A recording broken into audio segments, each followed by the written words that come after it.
Sekarang modul 8 masih sama kok, kita bahasnya perusahaan perseroan.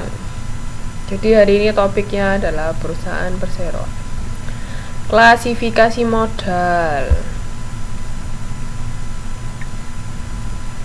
3 cara menyajikan pos modal dalam neraca, bisa modal saham, ekuitas pemilik, sama investasi pemegang saham. Langsung aja ke contohnya. Nah, ini sekarang kita bicara alokasi pajak penghasilan. Oke. Jadi kan kalau kita mencatat kan mesti kadang kita melakukan kesalahan. Makanya waktu itu kan kita perlu membuat jurnal penyesuaian ya toh. Nah, ini kalau misalnya kita kan sebagai perusahaan kan kita juga harus menghitung pajak kita berapa. Ya kan? Nah, selain kita di perusahaan di kantor perpajakan itu juga mencatat sendiri. Nah, makanya ini ada PPh menurut aturan pajak sama PPh menurut akuntansi. Ini PPh menurut akuntansi itu kita yang nyatet sendiri, kita catat pajaknya. Nah, apabila pajak penghasilan menurut peraturan pajak itu lebih kecil dari pajak penghasilan menurut akuntansi yang kita catat, itu seperti ini. Harusnya itu kan kita membayar 36.000 itu kalau menurut catatan kita, tapi kalau menurut aturan pajak itu 30.000. Nah, ini makanya pajak penghasilannya 36.000, maka utang kita itu harusnya kita kan cuma membayar 30.000. Harusnya jadi kita tuh ingat, kalau ada tentang pajak, kita harus menurut pada aturan pajak. Walaupun misalnya pencatatan akuntansi kita beda, lebih besar atau lebih kecil, tapi tetap kita mengacu pada aturan pajak. Jadi yang tertulis sebagai hutang pajak penghasilan itu cuma 30.000. Sesuai dengan aturan pajak. Oke. Makanya pajak penghasilannya 36.000. Hutang pajak penghasilannya 30.000 sama penangguhan pajak penghasilan sebesar 6.000. Maksudnya 6.000 yang selisihnya itu kita tangguhkan. Di catatannya seperti ini. Jadi ingat, kita harus mengacu pada aturan pajak. Jangan mengacu pada perhitungan akuntansi perusahaan sendiri. Di sini ada yang mau ditanyakan?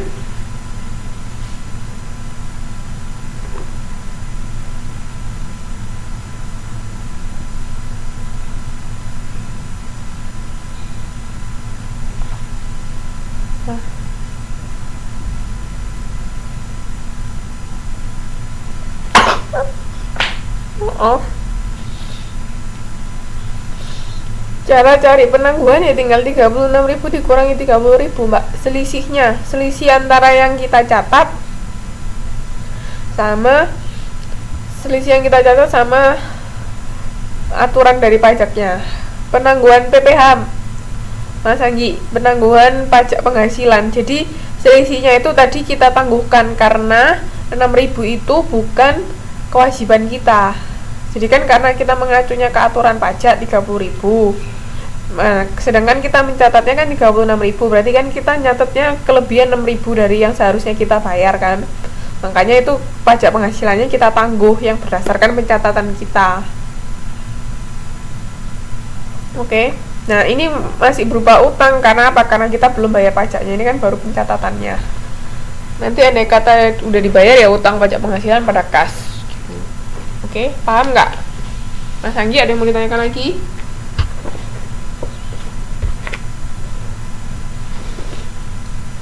Oke, yang lain ada yang mau bertanya?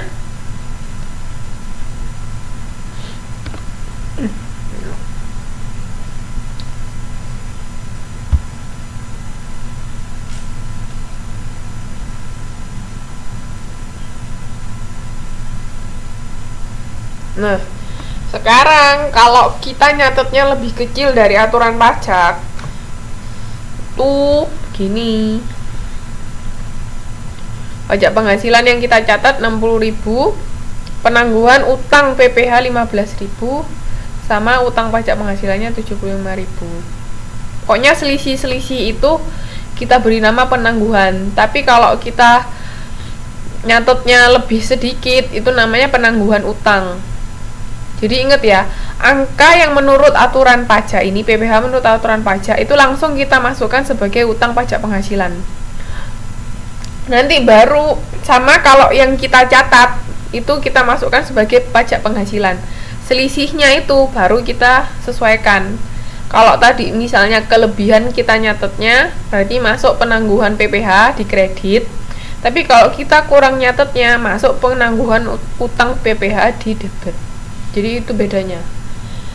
Pokoknya yang saya ulangi ya, PPh menurut aturan pajak itu langsung kita masukkan di kredit akunnya utang pajak penghasilan.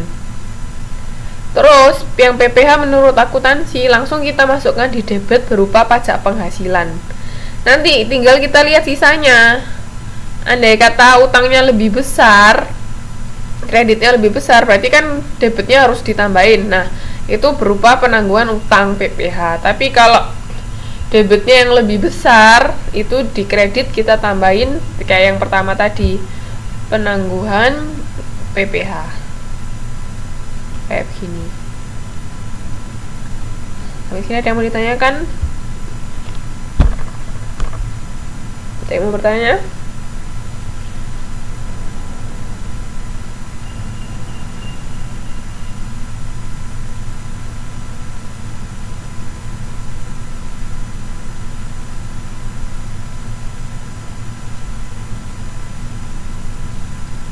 Gimana ada mau tanya?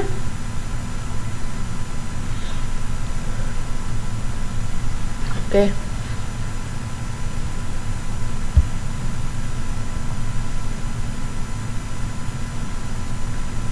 Nah, ini penyisian saldo laba. Tadi kan kayak yang saya jelaskan awal-awal,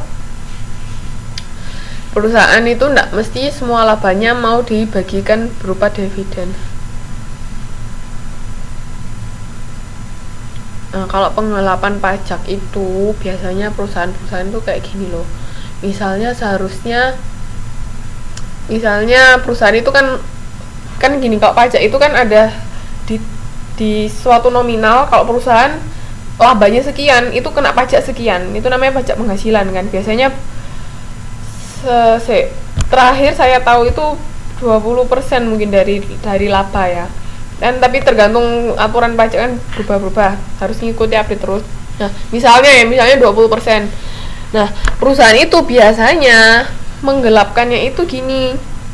Harusnya labanya dia sekian, tapi dia tuh nyetorkannya ke pajak, ke kantor pajak itu labanya nggak sampai segitu. Jadi ini cuma sekian. Nah, nanti sisanya itu digelapkan, dibuat nyogok gitu loh. Jadi misalnya harusnya perusahaan labanya 50 juta, tapi yang dianu cuma 25 juta. Nah, otomatis kan bayar pajaknya kan kurang jauh. Itu salah satu cara menggelapkannya. Atau enggak, mereka misalnya pegawai pajaknya sudah tahu perusahaan itu untungnya segini dan harusnya bayar segini, tapi karena perusahaan tidak mau bayar banyak, nah itu disogok ke pegawai pajaknya. Macam-macam sih caranya sebenarnya. Itu penggelapan pajak di situ. Makanya kan yang kena gayus kan pegawai pajaknya, karena dia bekerja sama, dia diberi uang untuk itu. Perusahaan-perusahaan nggak bayar pajak yang banyak. Nah, sekarang juga ada caranya biar nggak kena pajak itu, bikin anak perusahaan. Jadi kayak dipecah-pecah gitu loh, Mbak. Makanya kan bisa terbagi-bagi, nggak terlalu banyak bayar pajaknya. Itu bisa juga caranya macam-macam. Tapi kalau cara yang di perusahaan bikin baru atau apa itu nggak masalah. Kan itu kan nggak menyalahi aturan kan kalau mau baru. Tapi kalau yang menggelapkan harusnya bayar sekian tapi nggak dibayar, itu baru penggelapan. Oke.